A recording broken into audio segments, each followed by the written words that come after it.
श्रीमान् वेङ्कटनाथार्य कवितार्किककेसरी वेदान्ताचार्यवर्यो मे सन्निधत्तां सदाकृति। प्रभावपद्धति श्लोकम् 50। परिसरविनतानां मूर्ध्नि दुर्वर्णपङ्क्तिं परिणमयसि शौरेर्पादुके त्वं सुवर्णं गुहगजनविधूरे सत्पदे लब्धवृद्धेः कनु खलु विदितस्ते कोऽप्यसौ तादुवातः। பதபதார்த்தம் ஷௌரேஹே பாதுகே, வாராய் பெருமாளுடைய பாதுகையே. துவம் நீ, பரிசர சமீபத்தில், வினதானாம் வணங்கியவர்களுடைய, மூர்த்னி தலையில் இருக்கின்ற, துர்வர்ண கெட்ட எழுத்துக்களுடைய, பங்க்தி வரிசையை, சுவர்ண நல்ல எழுத்துக்களாக, பரிணமயசி மாற்றுகிறாய். குஹகஜன பொல்லாத ஜனங்களுக்கு, விதூரே மிகவும் தூரத்தில் இருக்கின்ற, சத்பதே நல்ல வழியில், லப்த அடையப்பட்டிருக்கின்ற, விருத்தேகே இருப்பை உடைத்தாய் இருக்கின்ற, தே உனக்கு, அசௌ இந்த, தாத்துவாதகா ரசவாதமானது, கனு கலு விதித்தகா எங்கேதான் அறியப்பட்டது அப்படின்னு கேட்குற.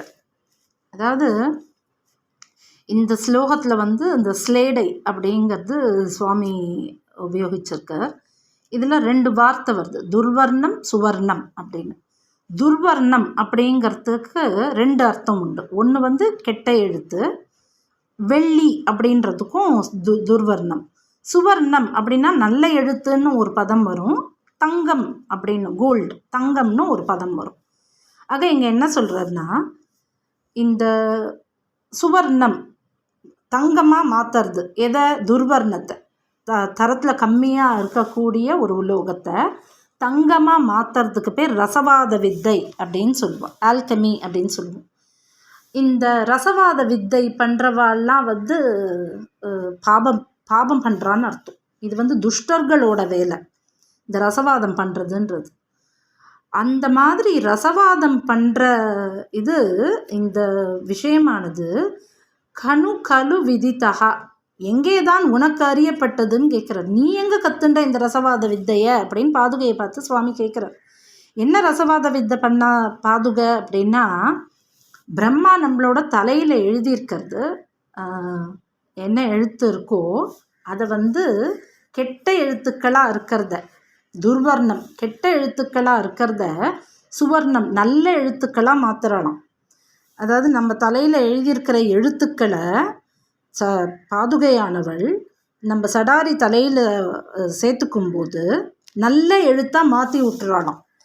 ஆக இது துஷ்டர்கள் பண்ணுற வேலை தானே, இது நீ எங்கே பண்ண ஆரம்பிச்சுட்ட அப்படின்னு கேட்குறா. இது பாதுகையோட காருண்யம்.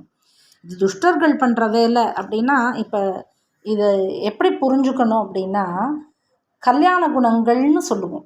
அதாவது நல்லவனாக இருக்கிறது, காருண்யமாக இருக்கிறது, இதெல்லாம் கல்யாண குணங்கள். இந்த குணங்களெல்லாம் பெருமாளுக்கு உண்டு, கல்யாண குணங்கள். அப்படி இல்லையா அதுக்கு அர்த்தம். பெரியவா எப்படி எதுக்கு சாய்ப்பான்னா, பெருமாள் கிட்ட ஒரு குணம் இருக்குன்னாலே அது கல்யாண குணம் தான். கல்யாண குணமாக இருக்கிறதுனால அது பெருமாள் கிட்ட இருக்கு இல்லை. பெருமாள் கிட்ட இருக்கிற எல்லா குணமுமே கல்யாண குணம்தான். ஆனால் அது நமக்கு அப்படியே அப்ளிகபிளானா அப்படி சொல்ல முடியாது. ஏன்னா கிருஷ்ணன் திருடினான், கிருஷ்ணன் பொய் சொன்னான் அப்படின்னா அது கிருஷ்ணனோட கல்யாண குணம். நம்ம திருடினோம், நம்ம போய் சொன்னோம் அப்படின்னா அது நம்மளோட கல்யாண குணம் கிடையாது. ஆக கிருஷ்ணனுக்கு இருக்கிற குணங்கள் எல்லாமே கல்யாண குணங்கள். அந்த மாதிரி இது சாதாரண மனுஷா இந்த ரசவாத வித்தை பண்ணும்போது அது துஷ்டர்களோட வேலை, அது நல்ல வேலை கிடையாது.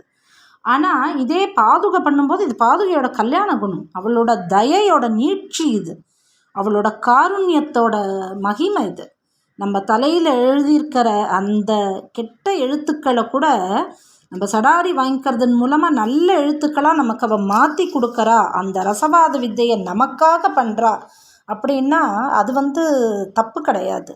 பாதுகையை பொறுத்தவரையில் அது அவளோட காருண்யம். இந்த இடத்துல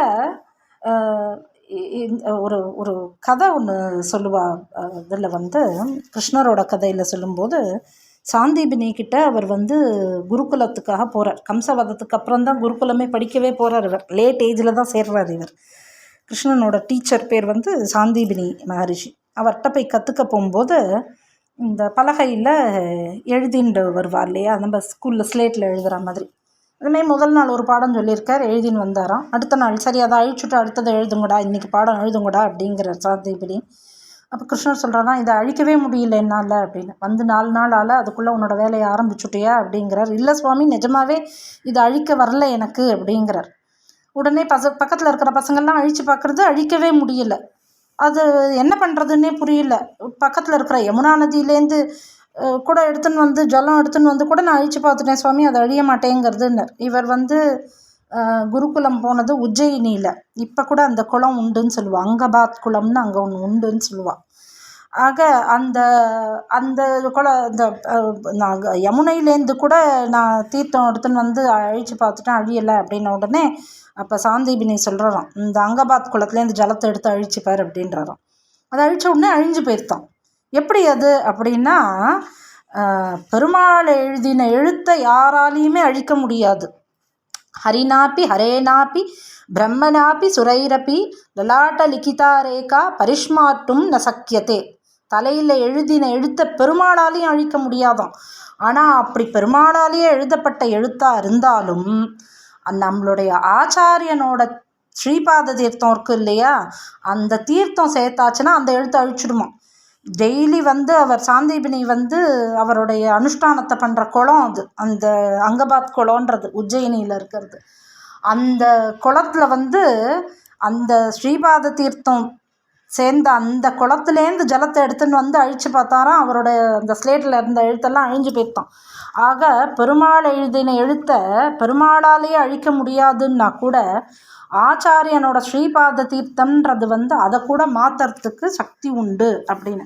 இதை நம் சுவாமி இதில் ஹயக்ரீவ சோஸ்திரத்தில் கூட எடுத்திருப்பார். விலுப்த மூர்த்தன்ய லிபிக்கிரமானாம், தலையெழுத்தை அழிக்க வல்லது எது அப்படின்னா துவதங்கிரி ராஜீவ ரஜக்கனானாம்.